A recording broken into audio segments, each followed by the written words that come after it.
the interplanetary defense and reaction forces were a unit that was protocol used for assistance on other planets. However, there were a number of things societies experienced and theories that we sent here on Earth. Later, my employment, I found out a lot more information about the space program personnel. Could there be proof of an off-planet military presence? Yes, at a certain point, after the Republic, it's much safer. We all know this.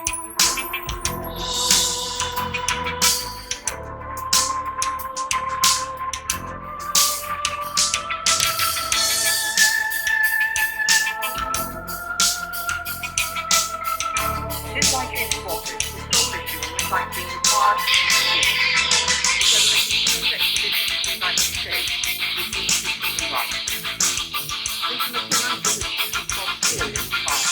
In February 2001 and March 2002, Scottish Administrator and Interdimensional Encounters perpetrated one of the biggest military computer attacks on the United States. McCain was accused of hacking into 97 United States military and NASA computers over a 13-month period. His goal? Evidence that the U.S. was hiding UFO activity and proof that indeed there was a secret program. Allegedly, he found flight records from traffic controllers off-planet, actual UFO technology, and he discovered lists of off-planet personnel. Could there really be an off-planet military presence? The late 40s were the same time period that the Mars Germans started planning for and building their bases on the Moon as well as Mars. The late 40s marked a very crucial moment in the development of the Antarctic German civilization. That was when they started building out their bases away from Earth. In 1945, Major Staver was in charge of tracking down top Nazi scientists in Operation Overcast. Most of the names on his list were engineers that worked at the German Army Research Center, Peenemünde, developing V-2 rockets. One of these famous scientists was Wernher von Braun, Germany's premier rocket scientist. If there's one thing we can say for sure about the Nazis during the Second World War, it's that their technology was highly advanced, in many respects far more advanced than the Allies, even though that ultimately, thank goodness, we won the war. Their scientists, for example, in the fields of rocketry, like biological warfare, chemical warfare, they were years ahead of everybody else. The issue regarding the Nazis and their flying saucer research is there is a basis in fact here. You know, we all know now that there were certain German scientists during World War II, I think most prominently Victor Schauberger, who were doing, let's say, even genius-level work on disc-shaped airframes. Schauberger was a self-taught genius who was then commandeered by the SS to work for them during the war. He did create disc-shaped craft. They were tested. Well, of course, since that's a real hidden part of history, I don't think anybody knows for sure what happened to the German saucers. What we know for absolute positive is that they had the plans, the drawings were on the drawing board, okay? The only argument is, did they actually ever fly any? The late William Tompkins, a Navy aerospace engineer who claimed to have designed spacecraft for the secret space programs, believed there was an even more incredible story behind these vehicles. It's 1942. The war's on. Rick Abada, his hobby is sending these Navy operatives into Germany. They've been going all over Germany, and they're staggered at what they found. They found that Hitler and the SS made an agreement with reptilian extraterrestrials. They found hundreds of different types of advanced weapons being built. These included 500-foot UFOs, round vehicles. On September 3, 1946, President Truman approved over 1,000 German scientists temporary limited military custody under a secret directive called Operation Paperclip. When we look at the entire time frame of 44, 45, through the late 40s, early 50s, the British, the Americans, and the Russians essentially grabbed as much material as they could, and also the scientists. For example, the US had Operation Paperclip, which was designed to bring as many Nazi scientists over to the US to continue the rocket-based programs out at the White Sands missile range. Many of the German scientists were sent there where they worked on essentially the German V-2 rocket. It was just a continuation. And of course, one of those was Wernher von Braun, who became one of the leading figures in NASA later on. So in other words, we've got this paper trail and people trail as well, going from Nazi Germany through Paperclip, right through NASA, through the 60s and 70s, and all interconnected. The V-2 rocket, designed by Wernher von Braun, was the world's first long-range guided ballistic missile, powered by a liquid propellant rocket engine. This rocket laid the foundation for the space launchers. But that is not all he was designing. He was also working out preliminary concepts for a human mission to Mars. The documentation shows that the Defense Department was very interested in what NASA was doing with the Apollo missions, going to the moon, trying to figure out, well, it's great for science, but how can we use that for war?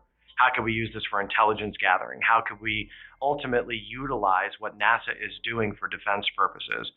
And this was decades ago in the 1960s when we were just trying to set foot on the moon. The Department of Defense were exploring plans of creating a moon base. And there are government documents declassified that show that they wanted to build a base on the moon. There absolutely could still be that connection between the space program and defense, because the defense really gets kind of into everything. They get their fingers on everything. And so it's pretty safe to say that they're still doing things that we don't know about. Could the defense agency have had a secret agenda? And if so, could there have been two programs, one for the public and one classified? In fact, after '59, the whole field went dark. The aircraft industry was not allowed to speak to the media any longer about the research they were doing. And none of us knew about this. I mean, it was known back in the 50s, early 50s, that there was electrogravitics research going on. It wasn't secret. It was in magazines like Product Engineering, Popular Mechanics, things like stuff this. like that. And then people forgot about it because it wasn't discussed anymore. Right. There were 6 crewed U.S. moon landings from 1969 to 1972, and then things went dark. Why? Some people suggest there might be a trail to follow.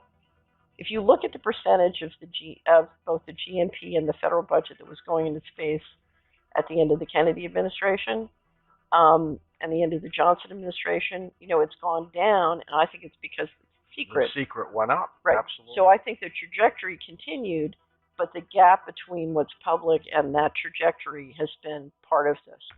Numerous people have come forward claiming that they were part of these secret space programs beginning in 1954 and taking place as we speak. Could these be some of the people that Gary McKinnon came across?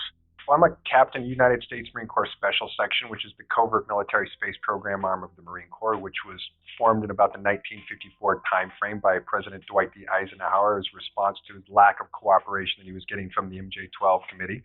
In the late 1960s, they were developing a augmented soldier program to build soldiers genetically from the ground up, which I was in a program in the late 1960s called Project Moonshadows. He said, we're going to borrow your consciousness, and you're going to be gone for 20 years. And I said, no, I can't do that. I have my mom and dad and my family. I have a family. I can't be gone. And he explained, he said, no, you're going to go right back the next day. It'll be like you never left, but you get to live this extra time. It's going to be a huge blessing to you. But if this is true, why keep this program with its personnel and technological advances a secret? I believe that the energy aspect of it is probably the single most important core of the UFO cover-up.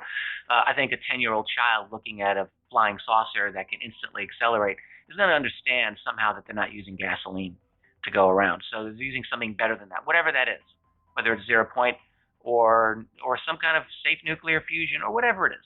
It's not petroleum, and therein lies, that's the revolution. Because implicit in the solution of UFO technology is a post-petroleum civilization.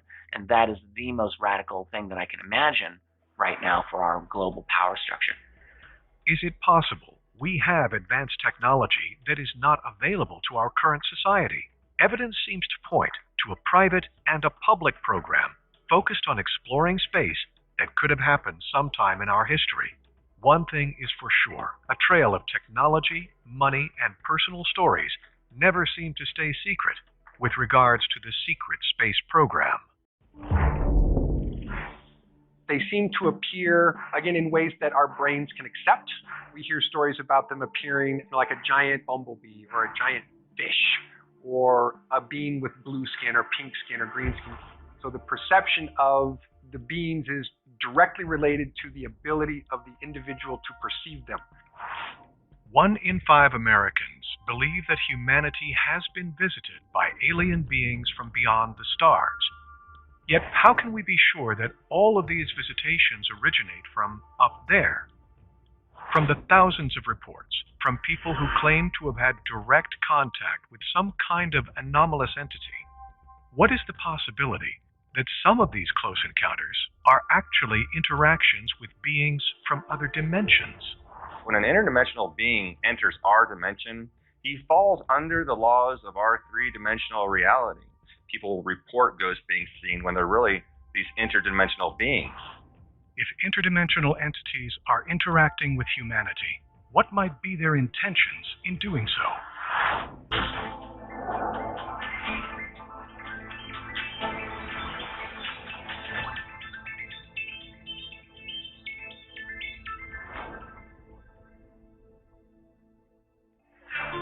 Energy healer and host of Quantum Effect, Randy Weitenheimer, has experience in interactions with other dimensions. Combining his background in physics with his many years studying Chinese martial arts and Kundalini energy practices, Randy concludes that the nature of these interdimensional interactions is based on our own consciousness. Ghosts, spirit attachments, entities are independent, non-physical consciousness that are created. For example, let's say you want to connect with your spirit guide. You're meditating in zero reality, and you ask to have that spirit guide come forward. The being that comes forward is a real presence or information body in zero reality, and it is interpreted by yourself based on your knowledge of this physical world. It is real over there, but interpreted by you as a physical reality here and now. The theory of multiple parallel universes is a hotly debated topic within the realm of quantum physics. Everything from their mathematical explanation to the number of differing universes within the multiverse have been discussed. Yet the concept in and of itself is backed up with good physics. We've learned that string theory provides some exciting and beautiful possibilities for discovering a unified theory of everything. String theory Power off.